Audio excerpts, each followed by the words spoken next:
पिछले लगभग 3 महीने में ये चौथी बार हुआ है कि आगरा रोड पे ये ब्रिज के नीचे पाइपलाइन लीकेज हुई है जो 71 MLD से आती है। 3 बार तो हमने दुरुस्त कर ली, लेकिन ये बार भी ये लीकेज हुई। गांव में ऐसा चर्चा है कि भाई मुद्दाम से काम प्रशासन अच्छे से नहीं कर रहा वगैरह, लेकिन ये ऐसा नहीं है। हम अभी इसमें सख्त चौकसी और कार्रवाई करने वाले हैं।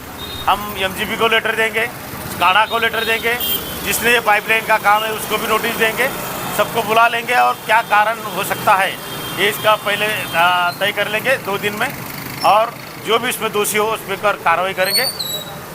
और ये जो काम है तुरंत से हो जाए, इसलिए भी हम जल्द से जल्द कैसा हो जाए इसका भी इंतज़ाम कर रहे हैं। और ऐसा ठहराया गया प्रशासन से कि अभी लीकेज दुरुस्ती करने से नए पाइप बदल के लेना। तो मैंने पहले बोला कि स्काडा का जो टेक्निकल इंजीनियर है वो कल तक यहाँ आ जाएगा और वो भी बताएगा कि भाई ये किस वजह से पाइपलाइन लीक होती है। एक तो ये क्वालिटी उसकी अच्छी नहीं थी, या कोई बोलता है कि भाई वाइब्रेशन की ओर से हो रहा है, लेकिन सही जो कारण है वो उनका रिपोर्ट आने के बाद ही तय होगा। लेकिन अभी ये ज़रूरत है कि ये पाइपलाइन बदलनी चाहिए, तो हम स्टेप बाय स्टेप जो पाइप है वो बदलेंगे। जो अपनी नई स्कीम चालू है अमृत 2 में, उसका वो पाइपलाइन जो तलौड़ा से आती है वो लगभग 15 तारीख तक उसका काम मुकम्मल करने का हमारा इरादा है। उसके बाद तलौड़ा से हम ज़्यादा पानी उठाएंगे और वो पीरियड में ये जो पाइपलाइन है पूरी वो बदल के लेंगे। इसके लिए पूरा जो प्रोक्योरमेंट है, मतलब पाइप ला के रखना, जिस एजेंसी से काम करना है उसका कॉन्ट्रैक्टर निश्चित करना और सब मटेरियल रेडी करके 15 अगस्त के बाद जैसे ही तलौड़ा का पानी चालू होगा ये 71 MLD की पाइपलाइन यहाँ बंद करके ये इसका काम पूरा किया जाएगा। लगभग ऐसा है कि 2 महीने के अंदर यहाँ नई पाइपलाइन बिछाने का हमारा इरादा रहेगा और इसके आगे फिर ये पाइपलाइन फटने का और गांव को जो दिक्कत होती है, आवाम को जो दिक्कत होती है पानी की, वो नहीं रहेगी। सर, अभी जो ये पाइपलाइन है इसका काम कब से शुरू होगा और कितने दिन तक नल नहीं आएगा?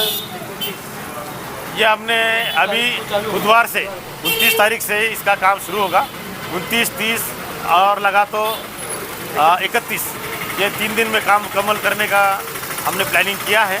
2 दिन में होता है तो 2 दिन में, क्योंकि ये बार हम दुरुस्ती के अलावा नए पाइपलाइन डालने वाले हैं, 2 या 3 पाइप नए डालने वाले हैं, ताकि आगे चल के फिर वो पाइपलाइन टूट ना जाए। शहर में चर्चा है कि आपकी पकड़ कमजोर है, क्या सच है? ऐसा नहीं है, लोगों का कहना रास्त है, क्योंकि चौथी बार ये घटना हुई है। लेकिन ऐसा नहीं है, कोई मुद्दाम से नहीं करता, क्योंकि शहर भी हमारी एक फैमिली जैसा ही है, उनको दिक्कत ना हो जाए ये हमारी कोशिश रहती है। अभी ये बार हम पक्के से काम करेंगे, लेकिन ये जो बार बार फुट रही है इसकी तहकीकात करेंगे, चौकसी करेंगे और उसमें जो दोषी है उसके ऊपर कार्रवाई करेंगे।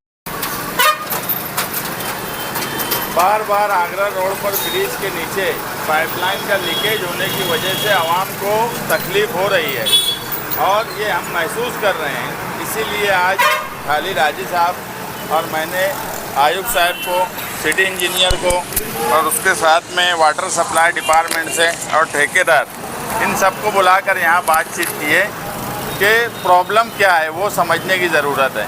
और जब ये काम शुरू हो तो पहले जहाँ पर काम हुआ है वो रिपेयर हो जाए, क्योंकि लोगों को आने जाने की भी तकलीफ़ है। तो कमिश्नर साहब ने सब देखे हैं और ये बात टेक्निकल इंजीनियर से समझने की ज़रूरत है कि वजह क्या है। इस मर्तबा सिर्फ पाइपलाइन रिपेयर नहीं होने वाली है, नई पाइपलाइन कुछ हिस्से में जहाँ पर लीकेज हुआ है वहाँ नई पाइपलाइन डाली जाएंगी। उसके बाद हमें समझ में आएगा कि नई पाइपलाइन के बाद क्या हुआ, और अगर वो बेहतर काम रहा और उसके बाद लीकेज का प्रॉब्लम इस हिस्से में नहीं आया तो आगे जो है हम ये ब्रिज के नीचे की पूरी पाइपलाइन बदलने का काम करेंगे। क्योंकि यहीं पर अभी हमने लगभग इस ब्रिज से यानी शिवाजी महाराज के मुजस्समे से दरे गाँव तक यहाँ का सुशोभीकरण, लाइट का तो टेंडर भी हो गया है और सुशोभीकरण, मगर वो सब करने से पहले अगर पाइपलाइन दुरुस्त नहीं हुई तो ये सारे कामकाज करने का कोई मतलब नहीं आएगा। हम ये बात मान रहे हैं कि आवाम को पानी के सवाल पर जब लीकेज होता है तो तकलीफ़ हो रही है, उसके लिए हम माफ़ी भी चाहते हैं आवाम से। लेकिन हमारी ये कोशिश रहेंगी कि इस मर्तबा हर तरीके से ऐसा काम हो कि आगे लीकेज का मसला ना हो, और मैं खुद कोशिश करूंगा कि ये लीकेज के वक्त यहाँ मौजूद रहे और देखा जाए कि मसला क्या है। टेक्निकल लोग रहें, आयुक्त साहब की नज़र रहेंगी, मेयर साहिबा की नज़र रहेंगी, यानी हर तरीके से इस मर्तबा कोशिश करेंगे कि ये मसला हमेशा के लिए ख़त्म हो।